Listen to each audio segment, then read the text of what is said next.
अस्सलाम वालेकुम।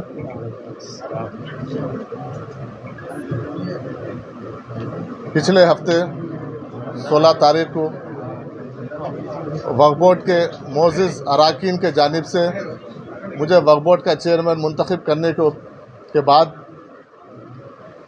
आज मैं पूरी तरीक़े से आज वक्फ बोर्ड के चेयरमैन के हैसियत से अपना जायज़ा ले रहा हूँ।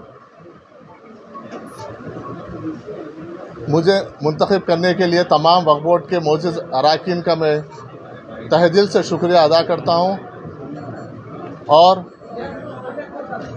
मेरे पिछले 25 साल की सियासी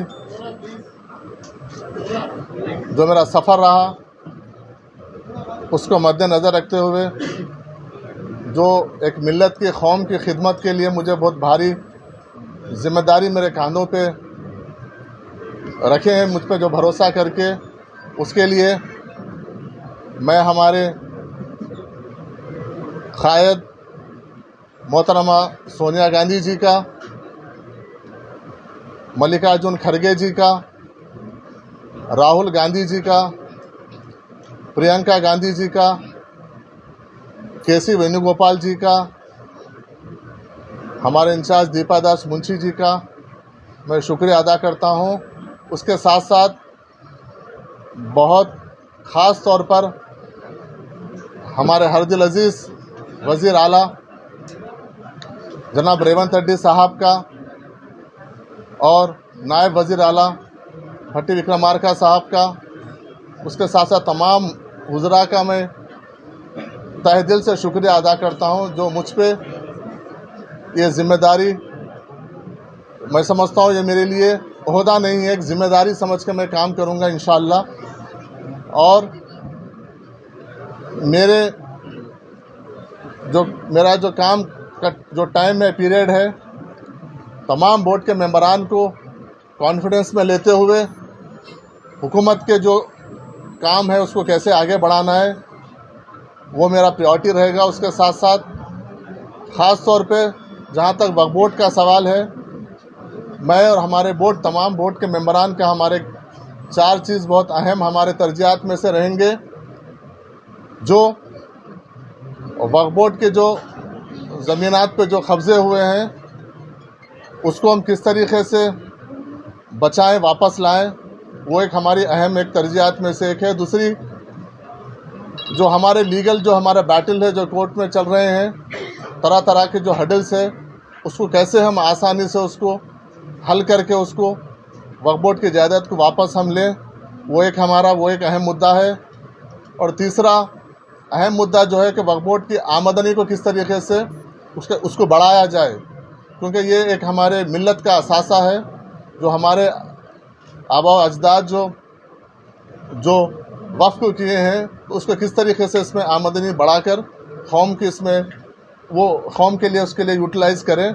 और चौथा अहम ये है कि हम ऐसे कुछ कहना, हमारा बोर्ड का ये मुत्तफ़िक़ा एक सोच थी कि ऐसे कुछ इक़दामात और ऐसे कुछ फलाह बहबूदी काम करें जिससे आने वाली नस्लों को फ़ायदा हो। ये हमारे 4 अहम काम की तरफ हम ज़्यादा तवज्जो देंगे और वक्फ बोर्ड में बिल्कुल साफ़ सुथरा काम करने की कोशिश करेंगे।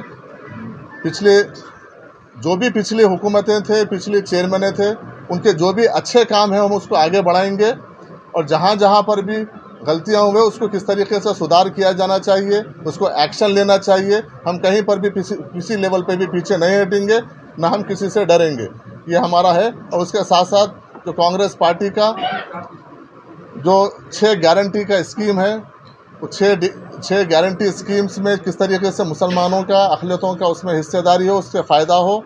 और ख़ास तौर पर इलेक्शन से पहले कांग्रेस पार्टी जो माइनॉरिटी डिक्लेरेशन के ज़रिए जो आवाम के बीच में आई थी, वो डिक्लेरेशन के भी ज़रिए हम वक्फ बोर्ड में उसको डिक्लेरेशन में वक्फ बोर्ड का क्या अहम रोल अदा हो सकता है, हम उस तरफ भी हम ध्यान देंगे। और मैं आप तमाम लोगों का फिर एक बार ख़ास तौर पर मीडिया वालों का और मेरे जितने भी NSY, यूथ कांग्रेस, हमारे सीनियर क़ायदीन हैं, उन सब का मैं शुक्रिया अदा करता हूं जो मेरे सियासी सफ़र में मेरे साथ थे, आज भी मेरे साथ है। और इंशाअल्लाह उम्मीद करता हूं कि आगे भी आप लोग के मेरे साथ ताउन रहेगा, मेरे साथ दुआएं रहेंगी और हर कदम पे आप लोग की मेरे मेरे साथ आप खांधे से खांधा मिला के, क्योंकि ये एक बहुत बड़ी जिम्मेदारी है। आप लोग के बगैर मैं इसको मैं कर नहीं पाऊँगा। आप सबका मुझे साथ होना चाहिए। और ख़ास तौर पर मैं हमारे वारंगल वेस्ट के एमएलए, मेरे बड़े भाई, पिछले 20 साल से हमारी एक दोस्ती रिलेशन है, भाई का रिश्ता है हमारा। राजेंद्र रेड्डी साहब भी ख़ास तौर पे मेरे लिए आए हैं, उनका भी शुक्रिया अदा करूंगा। और तमाम लोगों का मैं तहे दिल से शुक्रिया अदा करूंगा। और उम्मीद करूंगा कि ख़ास तौर पे सीईओ साहब का भी अगले आने वाले दिनों में कोऑपरेशन रहेगा, स्टाफ का कोऑपरेशन रहेगा। और हम बैठेंगे, बात करेंगे। अगले 2-3 दिन हम डिपार्टमेंट वाइज रिव्यू करेंगे, किस तरीके से आमदनी को लेके, कोर्ट के केसेस को लेके, जायदाद को जो कब्जे हो गए उसको लेके, जो बची हुई है उसको बचाने को लेके हम रिव्यू करेंगे, डिस्कस करेंगे। और इंशाल्लाह एक पॉजिटिव सोच से रेवंत रेड्डी साहब की हुकूमत में, राहुल गांधी जी की, खरगे साहब की लीडरशिप में हम किस तरीके से एक अच्छा, एक फ्रेंडली हुकूमत और अक़लियती दोस्त हुकूमत के तौर पर हम उसको प्रैक्टिकली प्रूफ करने की हम कोशिश करेंगे। आप लोग तमाम लोग आए, बहुत बहुत शुक्रिया।